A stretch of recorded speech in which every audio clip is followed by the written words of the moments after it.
Welcome back, everybody, to this week's episode of the DCL Duo podcast, brought to you by My Path Unwinding Travel. And Sam, it's jingle time. Do your jingle. Simply the best, better than all the rest. All right, this week's listener review comes from Rachel Herrera 11, who writes, very fun and informative. I love the whole concept behind this podcast. I've been dying to take a Disney cruise, and now I know where to go to get all the pertinent information. I listened to the Touch of Disney episode, and it also had a lot of great information.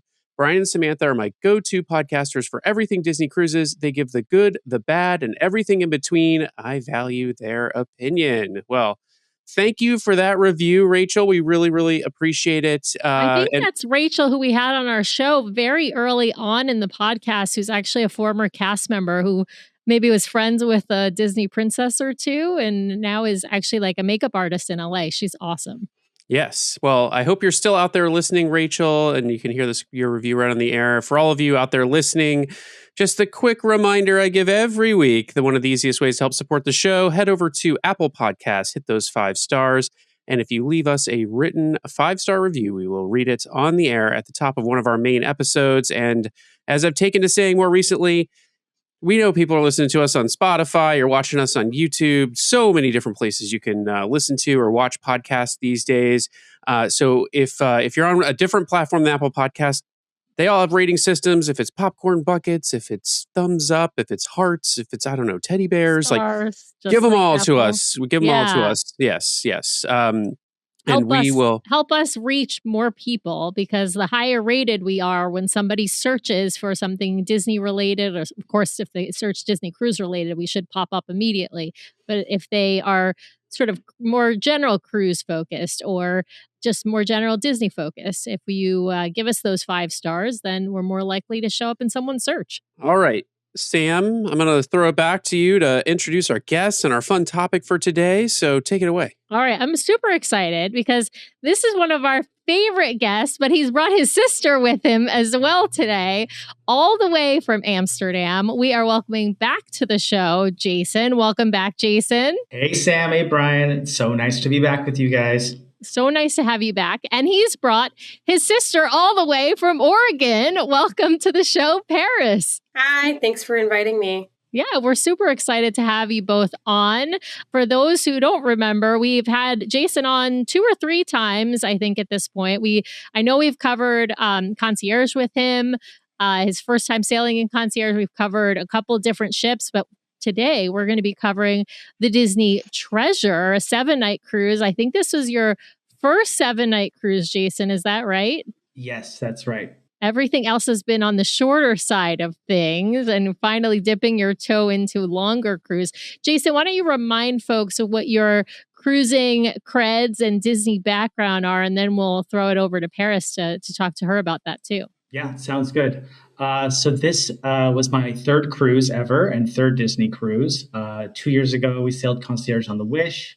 Then a year ago, did 3 nights on the Wonder out of San Diego. My Disney background is we're from Oregon, so we grew up going to Disneyland probably every year or 2 years, more or less, growing up. And then I started going down to Orlando when I was living in New York in 2012. And I've also been, now that I live in Amsterdam, I've been to Disneyland Paris multiple times. I don't know how many. And I've also made it once out to Tokyo in 2008. It's been a long time. I definitely want to go back. Yeah. Awesome. All right, Paris, what is I imagine your Disney background is similar to Jason's growing up together. How many Disney cruises have you been on? Or I have been on all the same cruises with Jason and my sister-in-law and niece and nephew, and then our mom. They're great. I've been looking at all the pictures in my phone, and I'm like, oh, it's over. I know. Well, let's dive into planning for this cruise. You all have cruised as a family. Did Mom come this time as well? Yeah, our mother came too as well. It was the same Same She and I are a crew of package 6 deal. from our last cruise. Ah, Yeah. I love it. I love it. Well, you got to have a roomie. You don't want to pay for an empty space. You got to pay for at least 2 cruisers in every stateroom on Disney Cruise Line.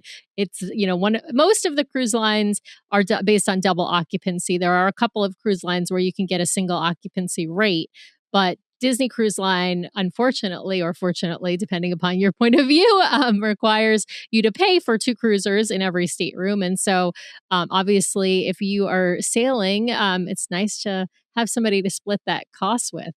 I got to know, who's the bigger Disney fan here? Oh, yeah.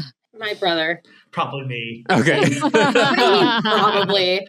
He's always the one who's like, okay, so we're going to go on a Disney trip. And then Vera and my mom and I are like, okay, how much is this going to cost? And I'm definitely the instigator and the spender. Yeah. We're very like, we'd be happy to go on a different vacation and do something different together, but this is also great. So it's him. He's the big one. And then I think mom too. Oh, is she? Yeah. Is yeah, it because she wants really to go to into Disney, or is it because she wants to see the grandkids at Disney?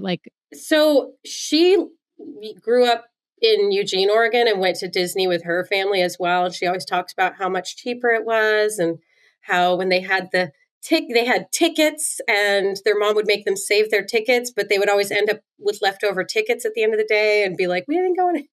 So I think she always liked it, but now that it's something we all get to do together, that's been really special. Well, especially now that we live 9 time zones apart, going on vacation together, a Disney vacation together, whether it's a cruise or parks, is a really nice opportunity and dynamic. And, my kids are not great at other types of vacations. So Disney really kind of ticks a lot of boxes for us. It's a really nice time for the whole family. Yeah. Well, Paris, it sounds like you're outnumbered in the vote. But I'm curious. I mean, you mentioned other vacations. Have you thought about cruising not with Disney? No, and not without my family. I'm not interested in either of those things.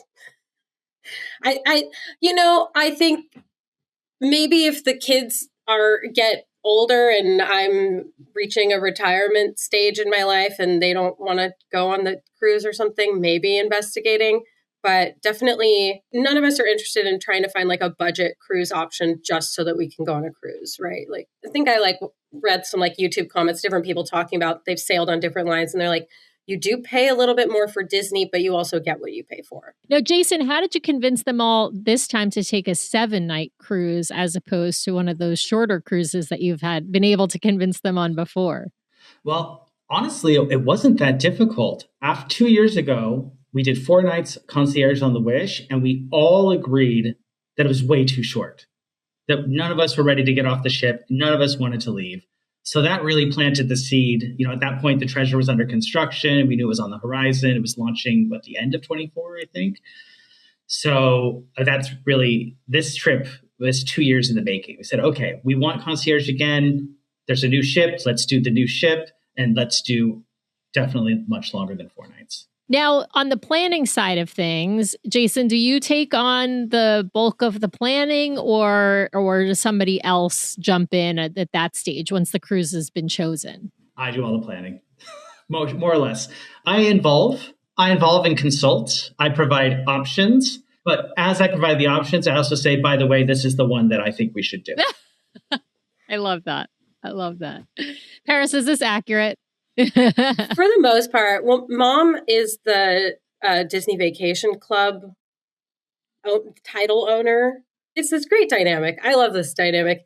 Jason blue skies it. He's like, this is what we can and should do. And then the rest of us go, okay, well, we only have so much time and there's a budget. We got to make this work. We can't just, because I would love to spend all the money. I think money is to be spent, and spending it on vacations is great. But yeah, it's very much, he's our blue sky whiteboard. And then we come in and we're like, okay, well, what about you value this? engineer? Yeah, exactly. Yeah. So Mom and Paris value engineer, probably Vera and too. Vera as well. Mm-hmm. Yeah. Yeah. And Jason's like, the money's no object. It's good. We need him though, because otherwise we probably would all just like vacation in the backyard or whatever. Like we wouldn't get to do these things. Yeah. You wouldn't book it otherwise. Yeah. No, I get that. Like you need the person, the dreamer, and then you need the realist to kind of, and you come together somewhere in the middle. I love that.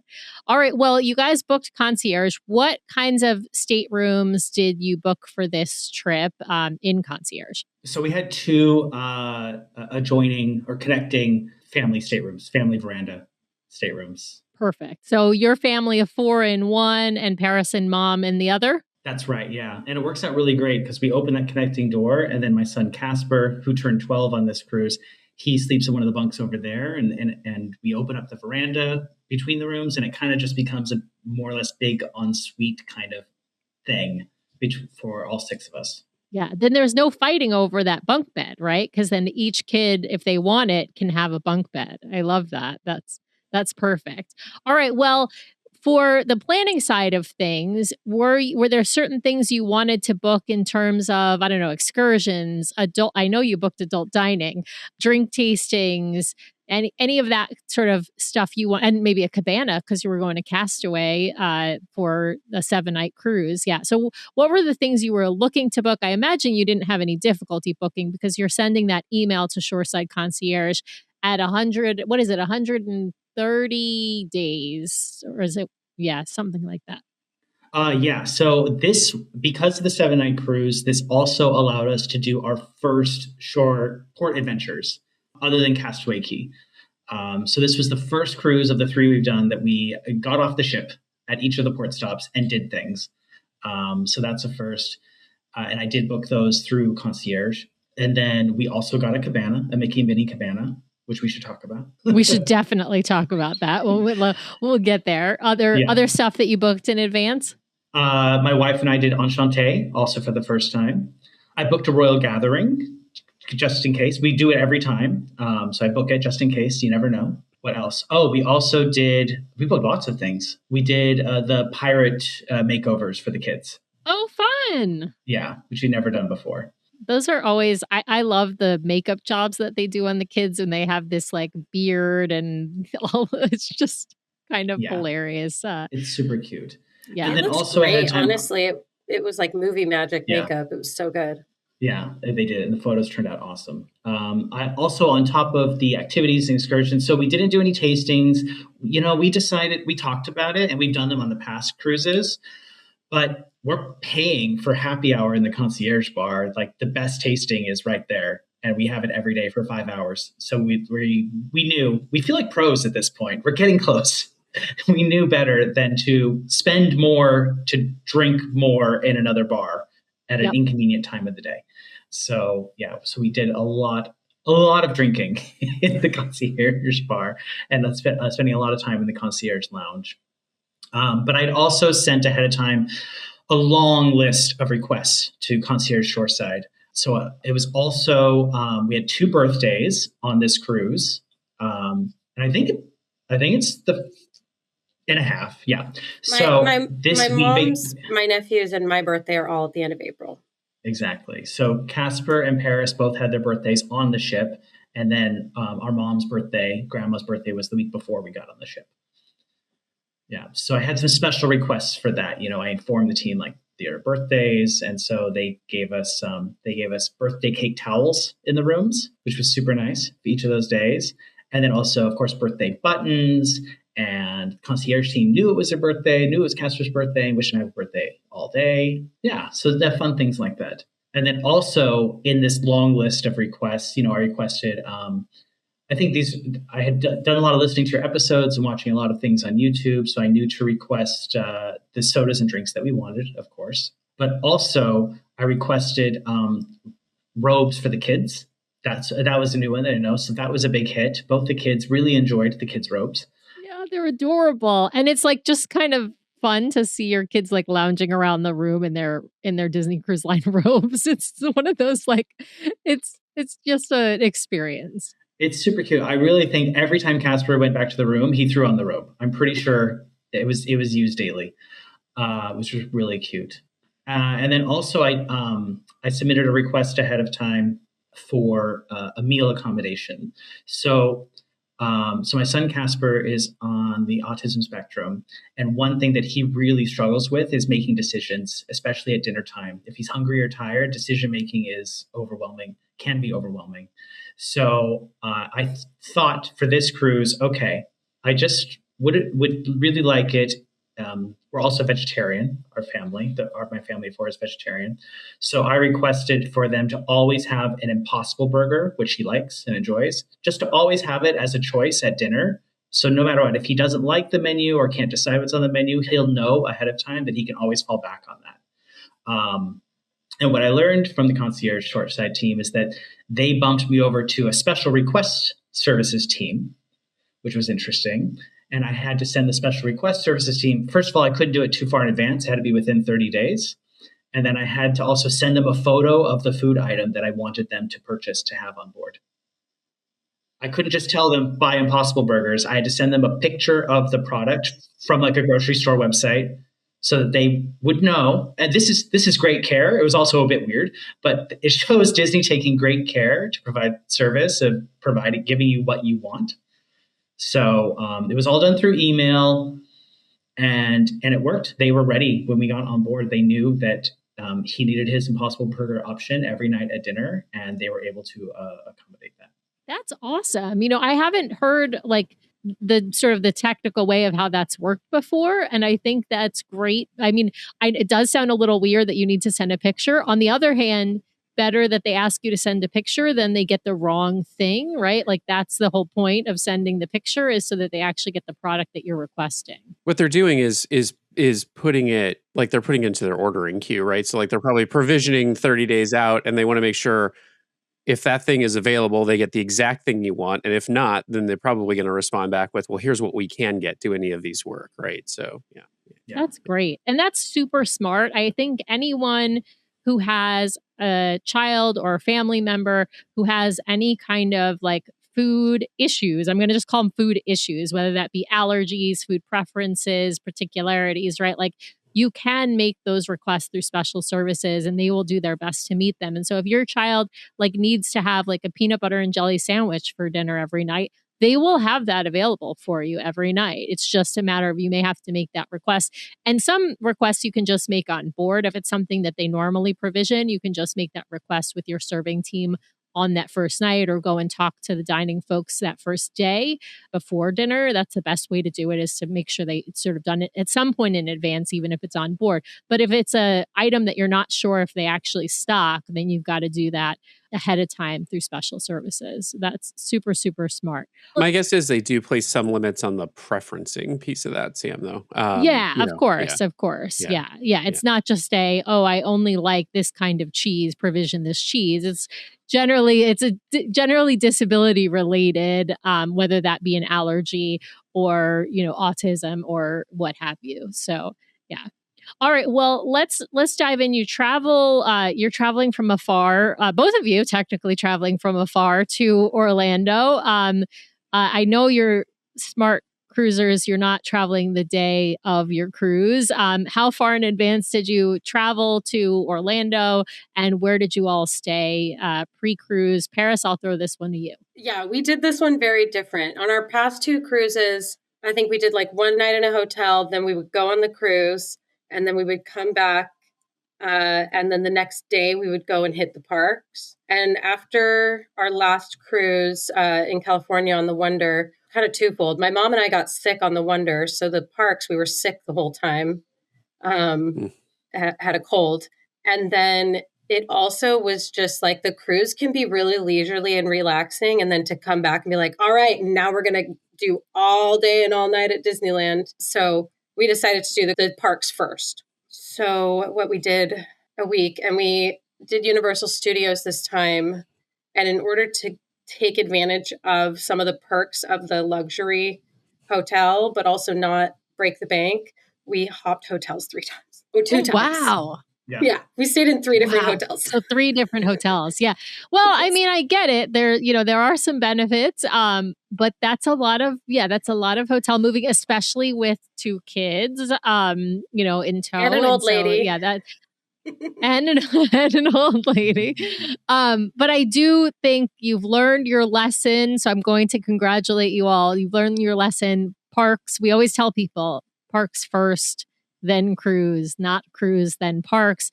It's a combination of factors, one being that the parks are not relaxing and the cruise can be relaxing if you want to do it that way. But also that sticker shock on the food is there's just nothing worse than after being on a cruise and all the food's included and then you get to the parks and you're like, oh my God, like that soda costs me like $7 and that, burger is going to cost me like $40. Like it's just horrific. So yeah, well done in learning the lesson after a couple of previous trips. Okay, so when did you? I take it you head down to the port that morning from your hotels, or did you go and stay a night in the Cocoa Beach area? No, we were staying. We ended after the parks. We transferred over to Disney and stayed at Copper Creek and Wilderness Lodge, and then we Ubered from there to the port.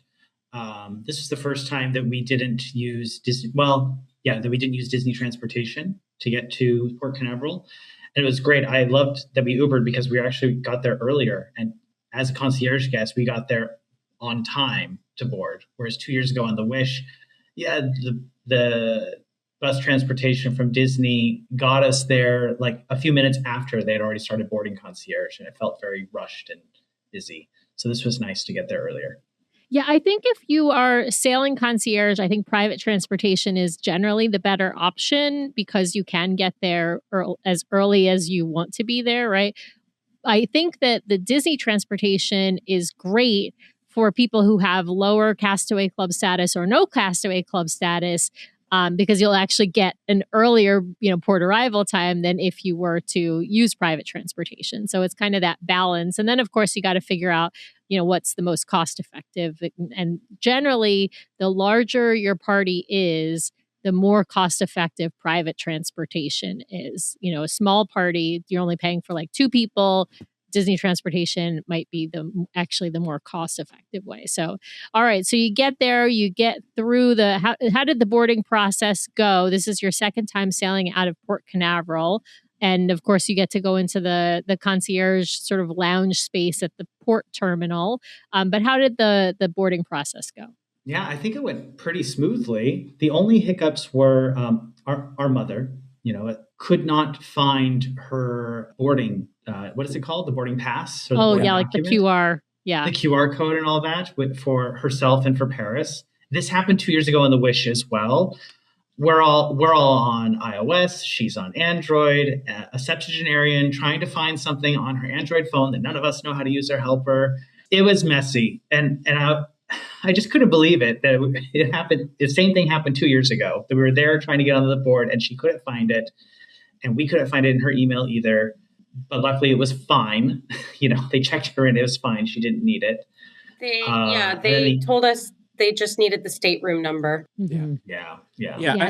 This is where I always say, like, this is the one time I still print out. So I get the pass on my phone, but then I always print out the port arrival form because you just don't, like, some of these ports too, the cell service is terrible, or you're not on the Wi-Fi yet, you're hassling with it. So I just print out the form and I just hand it to them. But yes, they can always just look you up by your stateroom too. Yeah. Well, Brian, you and my mother have a lot in common because she likes to print out everything as well. But both Paris and I looked in her email. We did searches. We couldn't find it. Whereas I had mine in my inbox, like within seconds after my, check-in, digital check-in. We couldn't find it. So, and she would have printed it if she had it. Yeah, I don't know. Next time have it sent to Paris. Yeah. Well, and I didn't get one, and it wasn't in spam. No, that's one per room. Yeah. I will say, whenever we're iPhone users as well. And so when somebody else has like an Android phone and they're trying to do something and like I can't help them. I have no idea. I don't even know what buttons to press to like navigate a menu on an Android. It's completely different ecosystem. So if you're used to one, it's really hard to help someone with the other. All right. So, so a little hiccup at the boarding process, but nothing big. I got to ask you about that boarding into the beautiful Disney Treasure Atrium or Grand Hall. Of course, you'd been on the Wish, so you knew what to expect in terms of the grandeur, the size, utilize the space, but it's very different atrium than the one on the Wish. Paris, what was that moment like? And what did you think of that decorated Aladdin Grand Hall vibe? I think all the ships are beautiful. I think it was absolutely gorgeous and it's shiny and new. I also feel like nothing will ever compare to that first time that I stepped on board the Disney cruise ship and saw that glittering ballroom. And I like the sparkles that the Cinderella ballroom has, or atrium. But I feel like there's that moment of stepping into this other world that I feel like no other ship is going to be able to compete with, because I'm always going to be comparing it to that. So true. I think your first time on a Disney cruise, and you guys got to, really going on to the Wish class, I think for the first time, regardless of which ship it is kind of the most breathtaking. And this is no, shade to the older Disney ships. They all are beautiful in their own right, but they don't have the grandness of the Grand Hall, right? They're much smaller and more compact, and they have these beautiful chandeliers, but they're just more classic ocean liner looking versus the sort of grandeur and the theming that you get on the Wish class, whether that's on the Wish, the Treasure, or the Destiny. Jason, what did you think of that Grand Hall on the Treasure? I thought it was beautiful. It felt like, it's interesting, this being our third cruise. The first two kind of felt like you could really feel the learning curve. They felt like kind of experiments. The first one on the Wish was like, okay, are we cruise people, and is this a good vacation experience? Yes or no? And then 4 nights and you're out. And then last year on the Wonder, we're like, do we like the old ships as much as the Wish class ships? Let's see and find out. And it was 3 nights and then you're out. There was a lot of anxiety. This for me felt like coming home. I felt like, I'm back. I'm back, and this is exactly how I want to feel and what I want to be. And I felt like just relaxed. Instantly relaxed walking to the Treasure. It felt like walking to the Wish. I will say it felt smaller than I remembered. I don't know why. I know it's the same size, but it was smaller than I expected. But I got over that. After a couple of days, it felt the same size as the Wish, the Grand Hall. It's probably just that memory of the grandeur, right? Like, because that was your first time on a ship also. And so it's probably sort of outsized in your memory, right? And then of course, in comparison to the Wonder, very different sizes as well. All right. Well, I'm guessing you went to the Concierge sit down lunch, sailing. Yeah, that's the way to go. It's a lovely way to start. You can get a little bubbly or a beer with your lunch included. Super nice. All right. Did you guys have anything to sort of manage on board? Anything, any special requests to check up on? I don't know if you wanted to check up on the special services request or make any dining changes or anything once you got on board. Honestly, no. I was all really.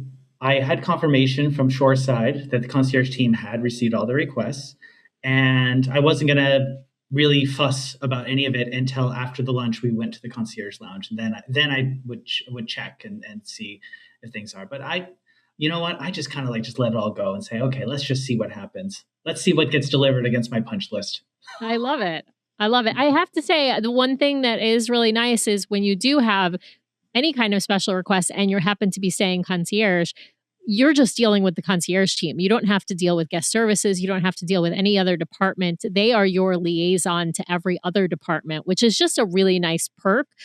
Because if you are sailing, regular, you're kind of running around and having to manage that yourself and figure out who you need to talk to versus, the team doing it for you. And it is really nice to kind of just relax and enjoy the vacation. All right, well, let's start with, I kind of want to get right to the ports because you mentioned you got the cabana at Castaway. You mentioned you all actually did port excursions this time. I don't even think I asked, were you on the Eastern or the Western Caribbean itinerary? Eastern. We went to St. Thomas and Tortola. Right. So you were exactly 2 weeks after us then. That makes perfect sense because we were on the Eastern and then the week in between was the Western and then you were on the Eastern. All right, Paris, why don't you tell me what you guys got up to in St. Thomas and Tortola? In St. Thomas, we took a catamaran to St. John's Beach, I believe. And there was snorkeling. It hit me. Yeah. Yeah, what was St. it? Thomas was the champagne and snorkel. Do you remember? Oh, champagne and Yes. snorkel. Ooh. Champagne and Yes. snorkeling. So they took us to a little beach and we did some snorkeling, and then they came and retrieved us, and there was champagne and rum punch and snacks on the boat. The weather was a little overcast, so it was nice that we weren't hot, but it wasn't the sunny beach day we had hoped for. And then in Tortola, we took a catamaran to Joost van Dyke, and beautiful weather, beautiful beach. I mean, me too. We were all in the water all day. They've got that bar right there. And I loved the catamaran ride too. We got splashed quite a bit. It was like Splash Mountain, but it was gorgeous. That was definitely one of my favorite days. And then we all got sunburned. Of course. This is like classic, right? You just don't you do that first layer of sunscreen and you're all good, but you forget to reapply, or you forget to reapply enough, or you have a couple of spots you just miss on your body, and that's where you get sunburn. Now, did you guys go to, was it Ivan's Stress Free Bar that they took you to? Okay, so over on Joost van Dyke, yeah. Yeah, we did that. What did you think of the food there? We did not have a great experience with the food there, I'll be honest. I loved it. I mean, Okay, I didn't eat any of good. the meat. So let me tell you, I mean, they gave me extra portions of mac and cheese, beans and rice. I can't remember what else. Maybe there was a potato salad. I'm not quite sure. I was really happy. Okay, maybe that was our mistake. Meat. What did you think? I had the jerk chicken, and it was spicy. I remember that. Yeah. I ate like mild to medium spice. I mean, it definitely, I wouldn't call it like, it wasn't too hot to eat. I still ate it, but I was like, took one bite and I was like, I thought it was all right. It was pretty good. I finished my lunch. There were also, one of the highlights for me was that there were a bunch of kittens running around begging for scraps. I don't know if you saw that when you were there. It was really cute. The one thing we had a really rough time on that excursion. I'm wondering if Disney got some feedback and fixed some things. Yeah, we hope they made it better. We had a really rough time. When they pulled the boat up, we were like counting the number of flares. It's just like, 30 of us on this boat, but there's only like 10 chairs out there. Did they have more seating available on the beach? Oh, yes, good. A lot more. Good. Maybe 40 chairs. There were chairs for everybody. Okay, good. Not all of them had shade, but there were more than enough chairs. Okay. That's great to hear, because that was our biggest problem. Was just like we ended up just like getting 2 like Adirondack chairs for the 3 of us, because all the loungers were like gone very, very quickly. And so but our biggest problem with that excursion was that. Now, did you go to the morning version or the afternoon version? Like, did you leave at like Tortola? It was we were the morning. We were the 9 a.m. Yeah. The 9 a.m. Yeah. Yeah. I think that's great, because then you get back to the ship like not super late in the day. Of course, you might get sunnier weather if you do the afternoon version, because sometimes the morning can be a little over. Like your catamaran ride to the beach can be a little bit overcast before sort of that fog has burned out. But I personally like a morning excursion, and then you have some time in the afternoon. For our Tortola day, our all aboard time was 2 p.m. Oh, it was an early day. Okay, so yeah. That's odd, actually, because I found it odd too.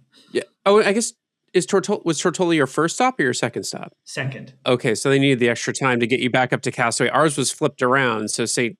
Thomas Day, Tortola was the first day. St. Thomas, we had an earlier all aboard. I don't remember it being as early as 2 something. I don't think it was. I think it was like 3:30 or 3:45. 3:45. Yeah. I found it odd too. I remember asking Shoreside ahead of the cruise, like, really? Like, is that true? And they said, yeah, sometimes that's the way it is. Yeah. Like, okay. And it might be they need enough time to. Yeah. They need enough time to haul you back up to Castaway, and usually they go to St. Thomas or Tortola. Is it Tortola? Yeah, Tortola first, because it's the furthest south. And so then when they make their way to St. Thomas, they're moved a little north, and it cuts some of the time off. Yeah. But, those are pretty close together. St. Thomas and Tortola. They're quite. They could cut the lines close and just float over if they had to. Yeah. But yeah. No, we saw on like the WhatsApp chat, a lot of people, I think it was speculation or they talked to cast members, but there was discussion of having to get a lot of supplies, bring extra supplies to Castaway. And this had something to do with needing to like get there faster or something. I don't know. Had to haul a brand new plank of 50 plus sailors off the ship, So to add to the wall. Yeah. Yeah.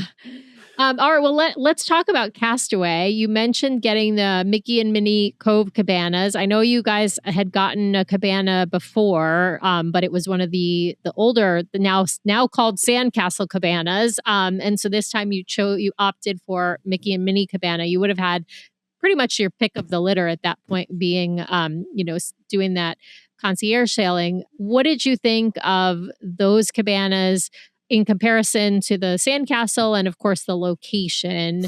And I guess the real question is, you heard our review. We felt like it wasn't quite worth it, just given the amount of time we had at the cabana and how far away it was. But I'm curious what you guys felt about it. I'll start with Paris for this one. I will say I told my mom about your criticism about that it wasn't enough time, and considering how much you're paying for it, you didn't get as much. And she goes, mm-hmm. So you're not alone in that. I thought it was beautiful. We didn't spend as much time in the cabana when we went on the Wish because we did a parasailing excursion that day. So definitely have more memories from this cabana because we did this all day. But one thing that came up was we were all sunburned, and I wanted to get like a rash guard or something, but I didn't do it at the beginning of the day because I wanted to get to the cabana. So in order to get back to the shops, I had to take 2 trams. And then, but if we had been in those older cabanas, I would have been a lot closer and had time to go to the shops. I think that's personally my only criticism is just that how isolated it is from being able to do any of the other things. Yeah, and there isn't, one of the things that's a negative about Serenity Bay is there isn't a shop at Serenity Bay. I'm not sure why. It seems like it would be smart for them to have it. They don't have to have as big of a shop, right? Because you wouldn't have to have all the sand toys and any of the kids stuff, right? You could have just some adult only stuff if they had a small shop at Serenity Bay. But yeah, they have, if you're doing one of the cabanas, or one of the Sandcastle Cabanas, you've got by the seashore is the shop that's closest to you, because that's at Family Beach 2. At Family Beach 1, you have She Sells Seashells. And so, you have those 2 options that are closer, and one of them that's easily walkable. But yeah, there is no shop. I didn't even think about that, Paris. That's a good point. Jason, what was your take? I still think a cabana is lovely. So I don't want to I'm not trying to tell people not to book a cabana. It's just a matter of we're just trying to let you know out there, you're spending a lot. This is the experience. So you make decisions that are right for you and your family, right? So yeah. But yeah, Jason, what was your reaction to the Mickey and Minnie cabanas? Well, first I would rewind to when I sent the request for the cabanas, because I didn't know about the Mickey Minnie cabanas when I sent the request 130 days ahead. And so then when I got it and I got the number, I looked it up and I was like, what is this? No, I want the other ones. I want the old ones that's near all the things.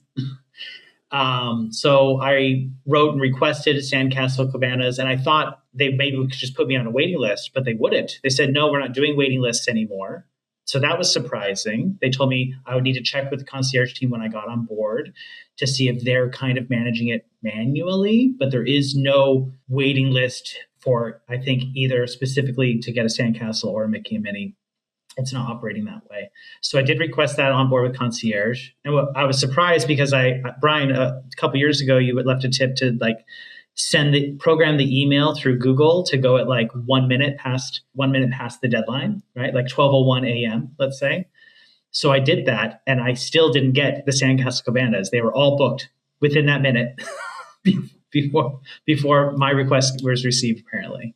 I will revise my tip. I set my email for the exact time. So if it's supposed to be in at midnight, I set it to send at midnight, because then it sends at 12:00, and then because I think they take them in the order they come in. So yeah.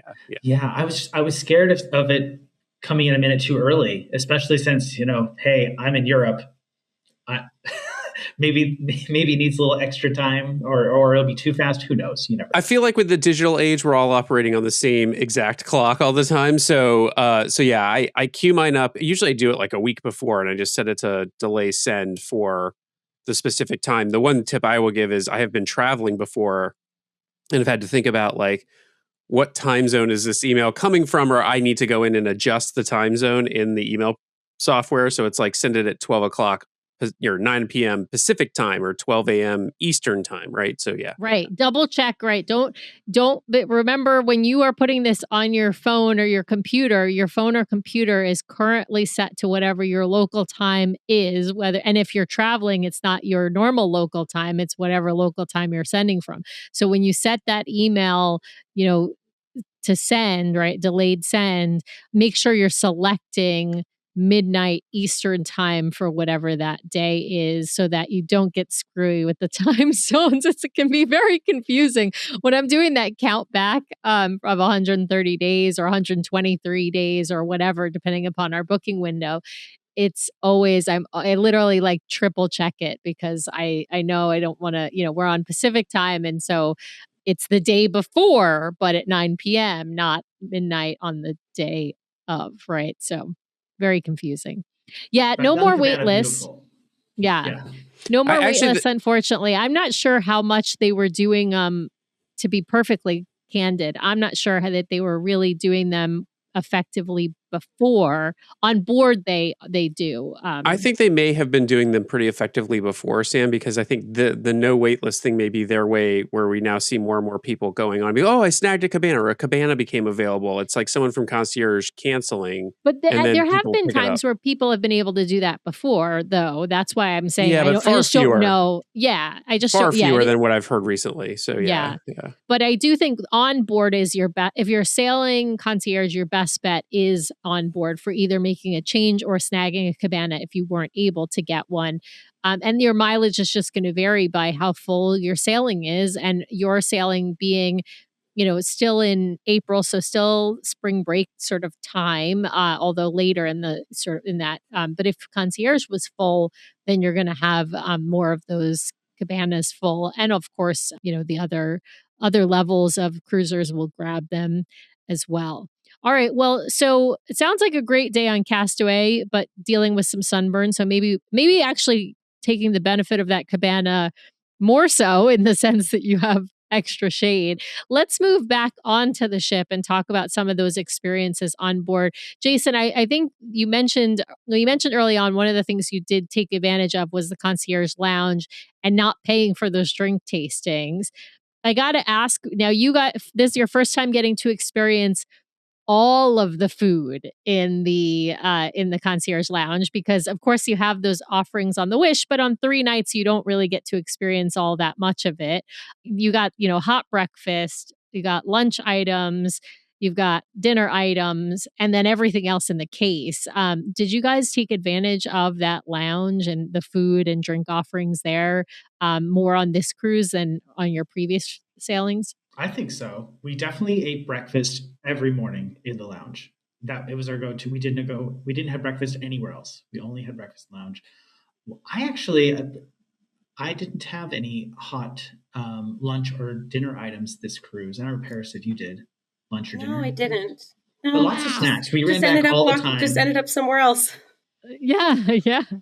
Lots of good items. I gotta give a hard recommendation if you're sailing Concierge, it's one of the benefits, of course, but there's a million places to eat on board regardless. You can, of course, all that pool deck food is amazing on the Wish class, but some of those items, there's even the Palo lasagna is one of the, that has meat, so you can't eat that. Sam's just still sad she didn't get her spaghetti and meatball tacos. There is a spaghetti and meatball taco that I didn't get to try. It's on the kids' menu, Yeah. But there is some... Wow. there are some really good, some of them strange, some of them not strange, but some really good items I gotta give a plug for. If you're paying that upcharge for Concierge, take advantage, whether that's with food or with drinks or snacks or whatever. It's just a really nice option. All right, I want to talk entertainment, because of course you've got some great entertainment on all the Wish class ships. Did you guys get to experience some of those like Sage and Coriander storyteller performances? You're both nodding. Okay. All right. What did you guys get to see, Jason? So together, Paris and I, we saw the Aladdin show in the Grand Hall, right? And then Paris, were you with me when they did the Encanto retelling? No, I can't remember. Yes, I think so. That one was much shorter, right? And we went with you and Vera and the kids, and Noelle came with us too. Yeah, exactly. Noelle is a friend that my daughter made and spent all of her time with on the cruise. So that was great. So for me, sage and coriander were a priority for this cruise. I was like all over it. And Paris was helping me gauge in the app, like tracking when they are up. And she would like send me messages saying, oh, they're coming up. They're going to be here now in this place. So I also saw, let's see here. Oh, we did the Jungle Cruise boat thing. And Vera, Casper, and I were in the boat. We were in Coriander's boat. And we won, of course. Of course. I love it. That's awesome. Casper got to be the scorekeeper, and I got to go on a quest, on a mission off the boat. I had to hop on hippos and tell a joke to the other cast member, the sage. And if I got him to laugh, then he would give me the key for something. I don't know. I lost track. Oh my goodness. 10 o'clock at night. But it was super fun. It was in the Grand Hall at like 10 o'clock at night, one of the nights. I don't know what this would have been like as a show, because to be honest, it's very loud and chaotic. It's much more like a game. It's much, and it was really fun, but there wasn't much of a story to follow. It was just fun, funny chaos. Yeah, you've got to be a participant. That's one of those ones that like being the participant. So you get there like 10 minutes early for the Jungle Cruise thing and volunteer to be a participant. So you're going to be in one of the boats in this competition between these two teams. And that's the way to enjoy this experience. It is not, I mean, you can watch, but you're going to miss a lot of what's going on because they only use the mics for parts of the game. And it is really just weird chaos, the kind of game going on. It's really fun to participate. I've participated, I think, twice in that. It's wacky. It's hilarious. The kids who participate always get to do, fun things and have a good time. I take it Casper enjoyed that experience. He did. It was super fun. Yeah, it was great. I was really glad we did that. And then on one of the other nights, Vera and I caught Choose Wisely, the 10:30 p.m. show of Choose Wisely. We were there in Sarabi, front row center, got there 30 minutes before. Like, it was priority, like number one, numero uno for me. And it was worth it. It was awesome. I loved it. Oh, awesome. Yeah, it's hilarious. For those who don't know, there is a 7:30 version, Paris. It's the 10:30 version is better because it's like the audience is more lively and more into it typically because they've had a couple drinks and it's end of later in the night. But if you're one of those people who just can't stay up till 10:30 for the show, I would highly recommend hitting that 7:30 show. It's a retelling. We've talked about it on the show before, but it's a retelling of all the Indiana Jones movies by basically two people. It's just a two-person stage show and using very funny props, and it's just hilarity ensues. It's wacky. Really funny. We'll have to go back on the Treasure Paris. You'll have to go back. It's an adult-only experience for just to be clear. This is one of the only. I think it's the only show that Sage and Coriander do that is adult-only on the Treasure. It was the same night that Vera and I went to Enchanté. So Paris was on cool aunt duty, minding the kids. So that kind of got in the way of her being able to go to the show. So was that the day we did Joost van Dyke? I think it was. Yes, that was it was Tortola Day. Yeah, so it was a very long day. It was, and Willa went to have dinner with her friend, and so it was just Casper and my mom and I went to dinner, but my mom's hearing aids broke, and so I was kind of doing some shepherding, and by the time we got done with dinner, I was like, I'm done, bye. Yeah, just come without me. I'm tired. That totally makes sense.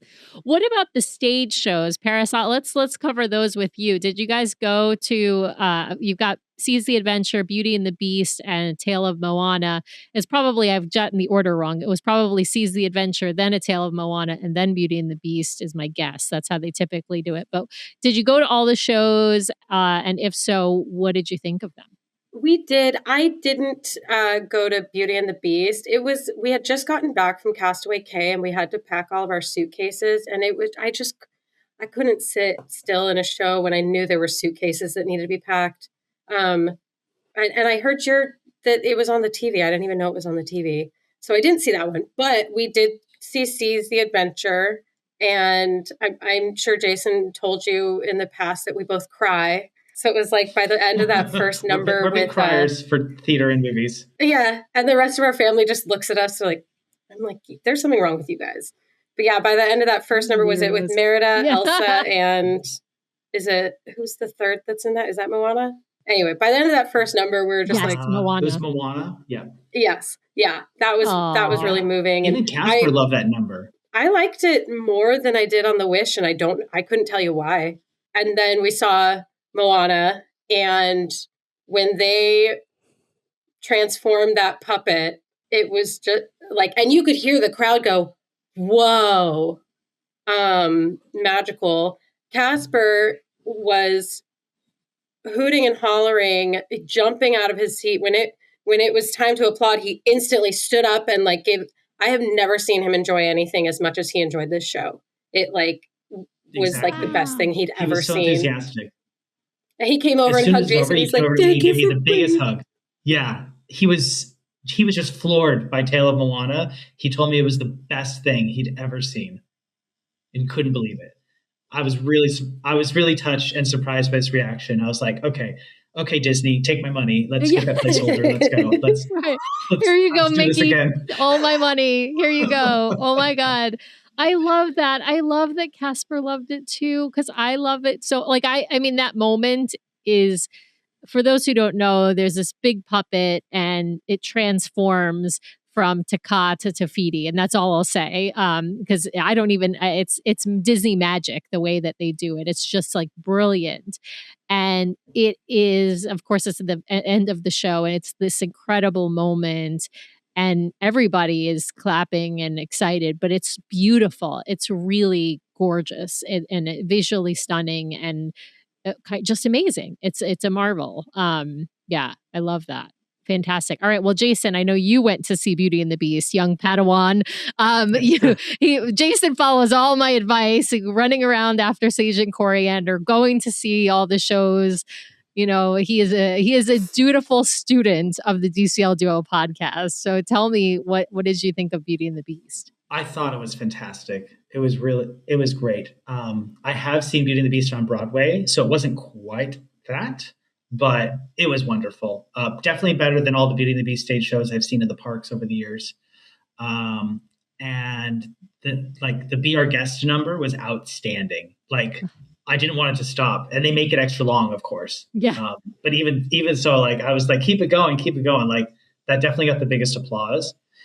And the actor playing Gaston, holy cow, the pipes on this guy, and he's also like super fit and super cut. I wanted to tell you, Sam, I actually worked out with him in the gym, and I didn't even know it. No way! Oh my God! So the actor, he plays Gaston. He also plays Hercules and Seize the Adventure. So I went to the gym one day, which this is the first time I've used the gym on the ships, and it was awesome. And this guy, big arms, taller than me, asked to use a piece of equipment I was using. Fine. And so we're lifting like next to each other. And I was shocked and awed later that night at Seize the Adventure when I see him come out as Hercules. Like, first I was intimidated by his body, and now I'm intimidated by his voice. Exactly. I love it. But he was, wow, really incredible. Oh, that's and then awesome. Also the Tale of Moana was, I mean, exceptional. Yeah. Really, really well done shows. I think all three shows on the Treasure are really just incredible. If you watch the Beauty and the Beast or Moana that's on the TV in your stateroom, you're seeing cast number one. You're not seeing whatever cast is currently. It's not a live showing. It's a taped showing of a previous cast, but fantastic. If you can't get to the theater, I highly recommend watching it. It's not shown like all day. It's only shown at I think 3 times all in the evening, and it's shown the night that they're showing it in the theater. So if you have a kid who can't sit still, it's actually a great place to watch a show in your stateroom. All right. Well, I want to talk. Can I ask? I want to ask. What did your mom like the most on board? Like, what does she get up to? I was going to ask about the kids, but this is a good question too. Yeah. Steak. Oh, that's so interesting. steak. She ate so much steak and she loved it. Fair. And I'm not a vegetarian, but I tend to eat vegetarian on these cruises. And I'll tell you the main reason why. The meat and stuff, it's too filling. The portions are too big and I can't finish it. And the vegetarian plates I can get through and I enjoy them. But yeah, she ate steak at almost every dinner except one night she had lobster tail. I don't know beyond, that's the only thing I could think of as far as like what probably the thing I saw her doing the most. She loves the shows. She loves it all. Yeah. The whole experience. Yeah. The lounge. After our cruise on, I think after our cruise on the Wish, she told me it was the best vacation she'd ever had in her life. And then at the end of this one, I asked her, like, okay, Treasure versus the Wish, and she says, oh, the Treasure. I mean, the cruise is so much longer. It was everything. So I think she was just very happy with all of it. Yeah. But yeah, she ate all the steaks. You mentioned that did you book Enchanté? Like, what did you book for adult dining and who participated? So I booked Enchanté. It was just my wife and I this time. 2 years ago on the Wish, we did Palo Brunch as a group. Okay. What did you think of Enchanté? And you had the vegetarian menu. We did. We had the Portugais menu. I felt very welcomed and included by having a whole prefix vegetarian menu. The service was exceptional, but I think for us, it's a one and done. Yeah. And I'll tell you why. I go to France all the time. The French are not great at vegetarian. They don't get it. The French cuisine and vegetarian, they're just like... They just not great. Perfectly compatible. They're not great friends. Basically, you end up with everything being salt and butter. So the flavor profile is very one note. So I wouldn't say we didn't have anything bad. I think we could tell you about some really bad food we did eat on this cruise, by the way. Oh, really? Well, yes. Let's go there. Wait, before we get there, I want to say, I wonder if it would make more sense for you to do, like, I don't know if they still offer it, but they used to have this just dessert thing, right? Where they did where you just booked like a dessert menu at Enchanté. I don't know if they do it anymore, but they had where you would, I think it might have gone by the wayside during COVID, but you used to be able to book like a dessert only, so it was of course a lower price, and then you just got the dessert courses. And I wonder if that would be a better option as a vegetarian, because at least you get within dessert you get different flavor profiles between different fruits and different chocolates and things like that. Because I can understand if everything is salt and butter, that's not really it just doesn't make for like 7 courses, right? It's fine for like 2 or 3 of them to be like that, but it just gets, like you said, one note after a while. Yeah, exactly. I think it's just hard. I live in Europe and have access to wonderful food all the time. And I travel for business a lot to Italy. So I have a lot of really nice business dinners in Milan. So it's hard. but like I said, I'm really grateful we did Enchanté. It was on my bucket list and I'm happy we went. I think you just have to eat meat, Jason. Yes. Yeah, apparently that's the answer. That's the answer. I do think if you're going to eat meat, then go enjoy it. It's probably wonderful. Yeah. And fish, of course, is a combination.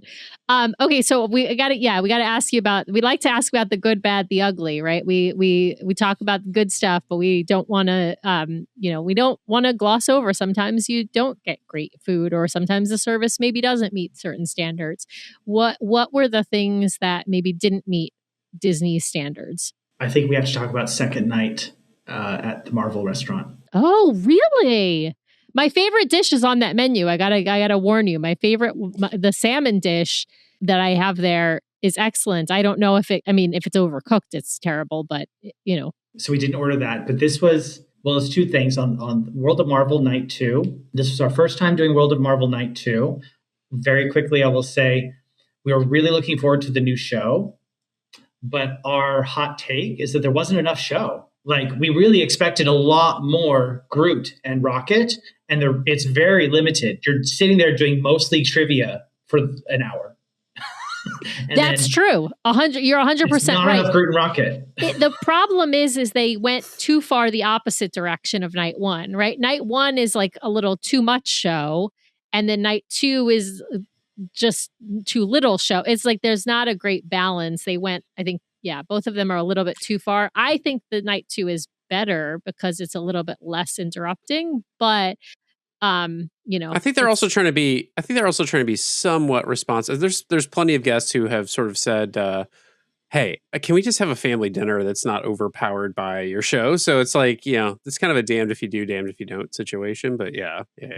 Well, we're big Guardians of the Galaxy fans. The kids and even Vera, like we love Groot, we love Rocket. Rocket is like one of Casper's top tier Disney characters, and we left us wanting more. We expected, I guess, because on night one you get so much show, we probably expected that much show of Groot and Rocket, and it wasn't there. But pivoting to the food, so I think I ordered, there was some sort of like vegetarian mushroom strudel kind of thing, a fancy Hot Pocket, if it were. And Paris, I think you and Vera ordered the udon noodle and tofu. And then it felt like we had a great service team on this cruise, by the way. Exceptional. I think the best of the 3 cruises we've had easily. It felt like, I think within 30 seconds of them putting those dishes down on our table and us trying them, they were honest and said, "Do you want something else?" Yeah. So they knew these were not good dishes. Yeah. Oh, what a bummer. Well, at least they were Johnny on the spot, right? Like that's the thing is like and maybe did they make other recommendations to you or no? When I look at the rest of the menu, all the meat dishes, they had all these lovely sides with them. So we just said, bring all the sides of everything. And they were delicious vegetables. I can't remember what they were, but all the things that they normally put meat on top of were really good, actually. It just wasn't a meal. We kind of missed the protein on that one. Yeah. Paris, did you have the same reaction to that meal? Yeah. So, I took a few bites of the udon and was like, okay, I really didn't care for it, but I'd had worse things. But then Jason was like, I don't think I want this. He pushed his plate away. And then Vera goes, yeah, I don't like this either. And I said, no, this is not good. And so I tried the strudel and I literally took a bite and spat it out on the plate. I was like, oh, that's really bad. I was not expecting for it to be as bad as it was. Right. Like if it was just like kind of bad, like I would eat it, but it was so like I reflexively spat it out. Yeah. So they brought us. This is good to know. Yeah. They brought me the ratatouille that I'd had the night before at 1923, which was good. But we had other amazing meals. My biggest criticism of Marvel, so the food, that was not good. They took care of it. They brought us stuff. They were giving the kids special meals the whole time. And we got the whole princess treatment that you expect. And our lead server, Natasha, moved mountains to get 2 different, got him a veggie chicken burger and an Impossible burger on deck for Casper. She did a lot to get whatever they wanted. Got something off the room service menu brought there. And so they are fantastic. I don't care for the shows at Marvel. I don't care for the interactive nature. I would rather sit back and eat my food and watch a show. It was just, especially with the trivia, there was so much trivia. It just really distracted from being able to spend time together. It just felt like there was this pressure to do the trivia. And I also have sensory issues, and there's something about the noise and the setup in that room. I don't like it. And we discussed that if we go on a Wish class ship again, we're going to skip Marvel altogether and just go to Concierge Lounge. Or I guess Vera had some dinner in front of Funnel Vision one night and really enjoyed it. We had an amazing pizza from the pool deck. It was fresh made with veggie sausage and arugula. I mean, honestly, I would pay money for that to eat that pizza again. It was good. Yeah, honestly, there's so many other options. Like, of course, at dinner time, you've got to time it right for the pizza places open during dinner time.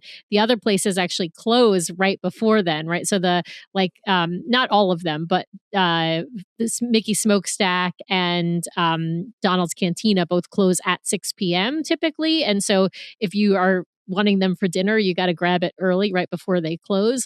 But pizza and I forget what time the grill is open from. But both of those are one of those at least is available. Sometimes both of those are available.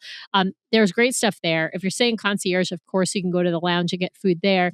And then the room service menu is also a good option. The sleeper hit that Brian and I both really like is doing the pub food. Of course, that you have to pay for. It's not included. But there's some really good pub food in that Periscope pub.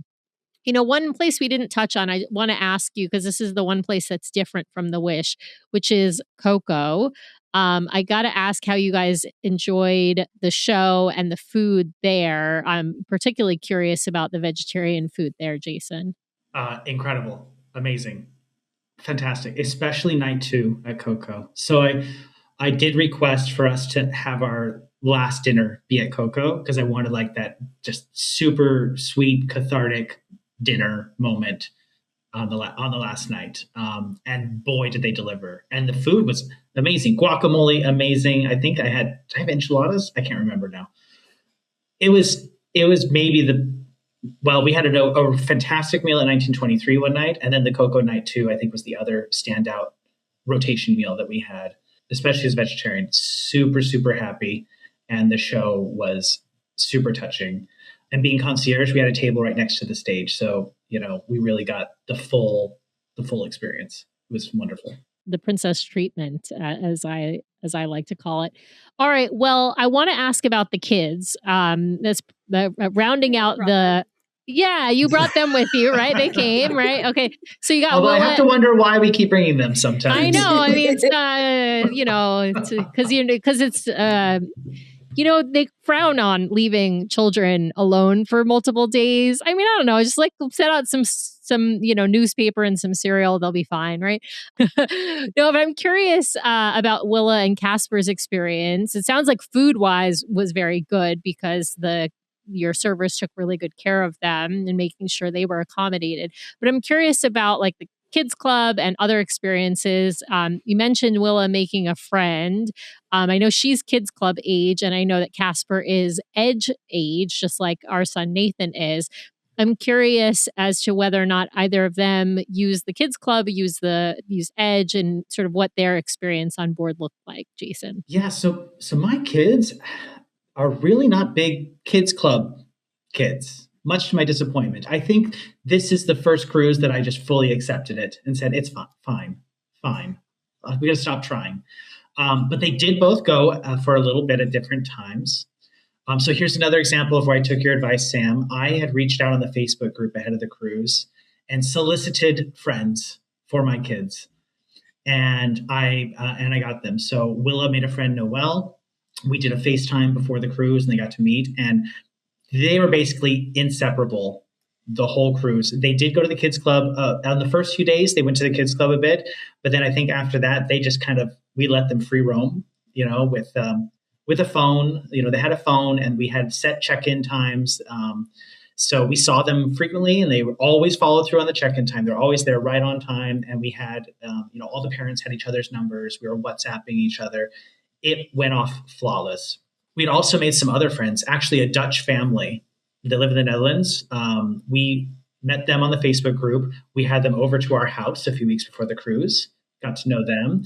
So they have 3 kids and a boy who was friends with Casper.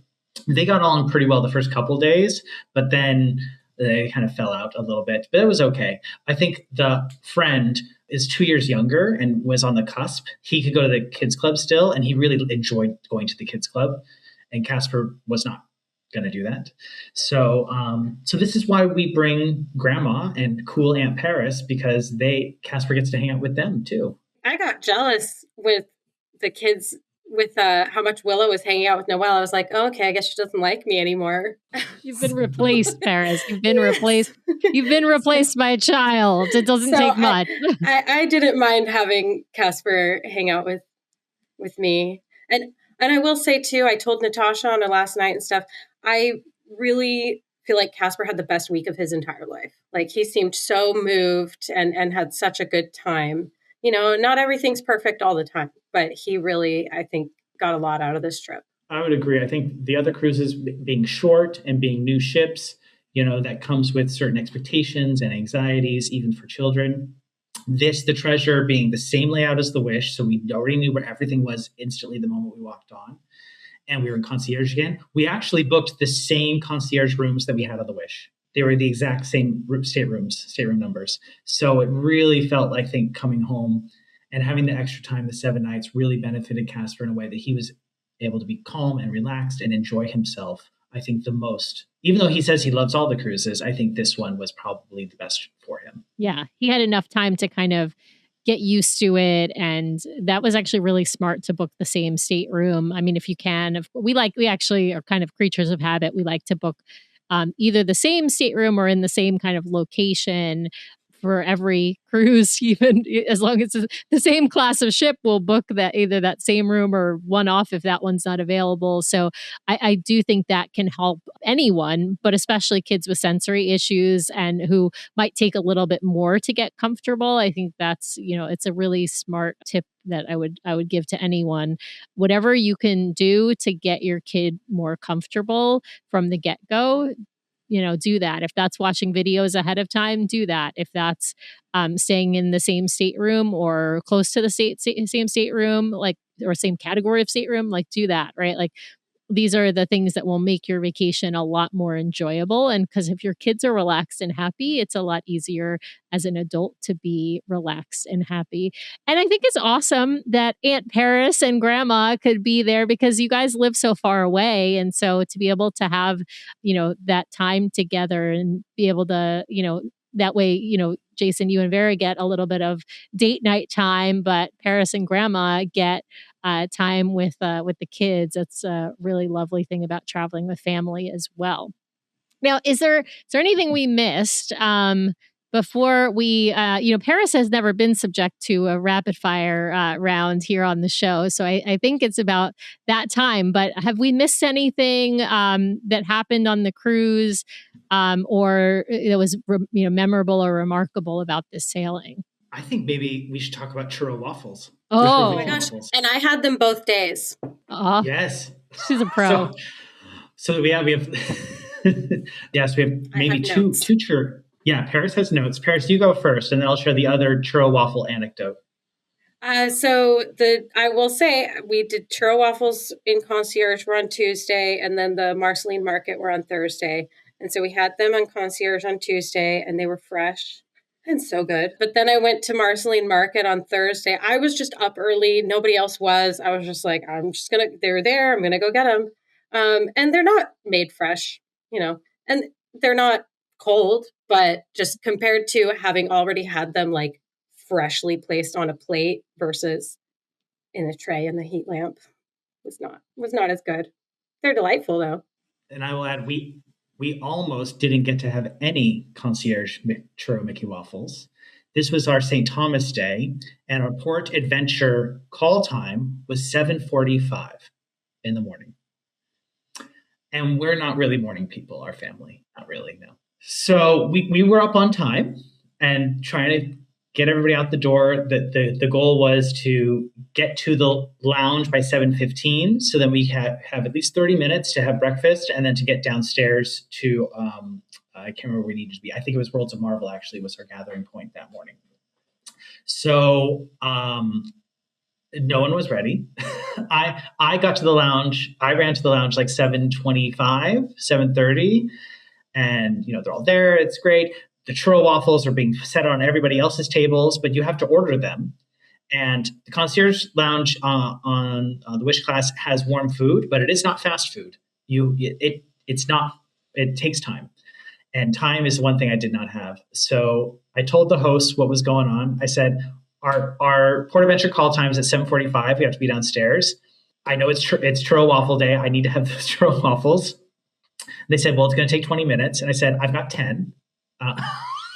What can we do? What can we do? So they did. They did. They shout out to Kamisha. She is amazing.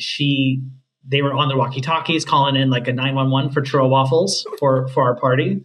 Call 911. Call 911 the churro waffles. What's the overhead PA code for need churro waffles? Yeah. Star code. Yeah, star code, churro waffles. Exactly. So she ran back to the kitchen. I could hear her voice, shouting something out we need this right now. Within, I think, less than 60 seconds, they came out with just one big plate with about 8 churro waffles sitting on top of it in the middle, whipped cream on the side, set them on the table, said, here you go. I said, thank you. You made it happen. The one tip I might give you if you do something like this again, Jason, is tell them the night before. If you tell them the night before, then what they can do is as soon as they open, they're making your batch of churro waffles. You walk in and they've got them there for you. So yeah. If you tell them the night before, they might be able to make it happen a little faster for you. Yeah, that's good advice. My plan was to be on time, and I should have known better. Right, right. You got to know thyself and know thy family. Absolutely, absolutely. Well, listen, I have to say, absolutely, they're better when they're fresh. They're not bad in Marceline Market, but they're even better when they've just been freshly made. But as you mentioned, it's delicious hot food. It is not fast food. So regardless of what you order in terms of that menu, that hot menu in the concierge lounge, it takes, good food takes time, right? That's why the French take forever to make all of their food, because it takes time and love. All right. Well, I think it's about that time, Brian. I was going to say, Sam, I think it is time for us to have you subject. Are you going to do both? I'm just going to do Paris. It's Jason's already done. Actually, Jason will get he'll get one question, but if you want to check this out after the fact, it'll be up on YouTube. You can see Jason's reactions to Paris' answers. But yes, we have reached that time of the show where, Paris, I need to hand you back over to Sam for some arbitrary questions, some arbitrary rules, and a dash of judgment, or the round we call rapid fire. Sam, take it away. All right, Paris, I'm going to ask you some Disney favorites, some Disney Cruise Line favorites, and your answer does not have to be from this trip on the Treasure. It can be across either the Disney Wonder, the Disney Wish, or the Disney Treasure. So you're free to answer with all of the ships that you have been on. We're going to start with Disney favorites. Who is your favorite Disney character? And Disney means anything and everything that Disney owns. So you can even pick like Bart Simpson. Muppets. All of them, especially Gonzo. All of them. I love it. Perfect. I like Gonzo because he's a weirdo. Same. I love him too. Favorite Disney movie? Favorite Disney movie? Willow was asking me this. It's so hard to choose, but my favorite princess movie is Mulan, because I like that she proved that she can do the same things that boys can do and better. Love it. Perfect. All right. Favorite Disney song? Surface Pressure from Encanto. Yeah. Fantastic. Love it. All right. On board Disney Cruise Line, what is your favorite Disney Cruise Line main stage show in the Walt Disney Theater? Moana. Awesome. Perfect. Yeah. Favorite rotational dining, again, across all 3 ships? Animator's Palette. Animator's Palette on the Wonder, because I know it's different on the Magic. Animator's Palette on the Wonder. Favorite savory food and favorite sweet food. We start with the sweets because the savories are the best, so we save the best for last. So a favorite sweet food and then a favorite savory food. Probably the churro Mickey waffle. And then savory. So the best thing I had on the Treasure that I took a bite and went, the celeriac guacamole appetizer at, was it Plaza de Coco on the second night. They ended up bringing me a second one. Honestly, I wish I hadn't ordered an entree and I would have just ordered 5 of those. It was so good. I love it. It was just guacamole and chips with some stuff, but it was great. Favorite activity to do on a Disney cruise? My favorite is to spend time with my family. I went to Haunted Mansion 3 or 4 times and just hung out. Yeah, it's a super cool space. All right, this is the most important. It's the second to last question in Rapid Fire, but it's actually the most important question in Rapid Fire. And this can get you the most judgment. What is your favorite ship of the 3 that you've been on? The Treasure. All right, no judgment. There's Congratulations. Pros and cons. There's things I like about all of them. I wish the Animator's Palette was on the Treasure instead of Marvel. But yeah, I'd say overall the Treasure. All right, Jason, I have to throw this over to you because now you've been on the Treasure. What's your favorite ship?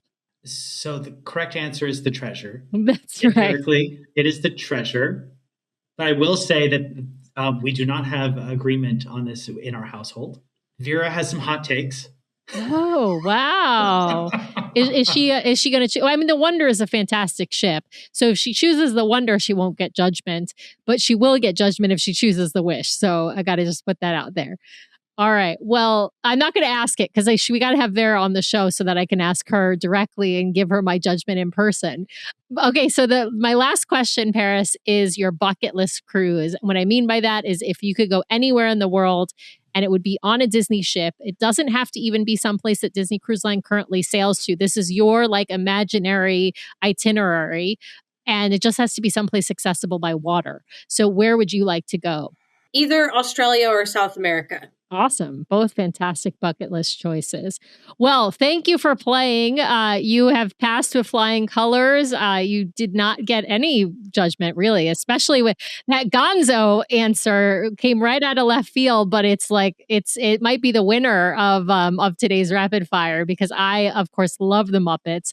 And I also love Gonzo and think that he is wonderfully weird. So thank you both for playing. Thank you both for coming back. Thank you for playing on the limited question, Jason. It's just been lovely to have you both. Lovely to have you back, Jason. Lovely to meet you, Paris. We hope that you will come back.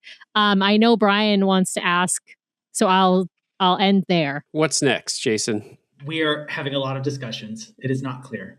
Uh-oh. What's the debate between? Maybe we could help solve the debate. So the debate is it's multifaceted. So the plan right now, and when this will be the kids finding out when they listen to this episode for the first time, but the plan right now is 2 years from now in 2028, we're going to do Aulani. And we're going to try to go for 2 weeks. It's a really big trip from Amsterdam to go to Hawaii. And we're doing it 2 years out because my sister is having a milestone birthday. But what's the real reason we're going to Aulani, Paris? Because Mom's never been? Well, so the debate is, Paris and I talk a lot. We want to do more cruises. But our mother insists that she needs to go to Hawaii before she's too old to enjoy Hawaii. Personally, I would love to do more cruises, but there's only so much time and so many dollars. And I want to do Aulani. Because one thing when we were in St. Thomas and when we would go to the destinations that I thought was like, wouldn't it be nice to just already be on the island and be able to just go to the beach? True. Yeah. Not have to get on and off of a boat. Yeah. Can't argue with that. Look, Aulani, you cannot go wrong with Aulani. We owned at Aulani. We love, my favorite vacations of the last several months was our 2 weeks we spent in Hawaii at Aulani on our points. And yeah, you can. It's like we always say, it's the closest you can get to a Disney cruise on land. So I think you'll have a fabulous time, and you can't make the wrong decision here. So Jason, Paris, just one more time, I'll say thank you for taking of your time to come on the show, share these experiences with our guests, and we just super appreciate it. Thank you so much, guys. It was awesome to see you again, and I'm really trying to get on a cruise again, and I'll let you know. All right. when we figure it out. I'm in the blue sky mode for the next DCL cruise.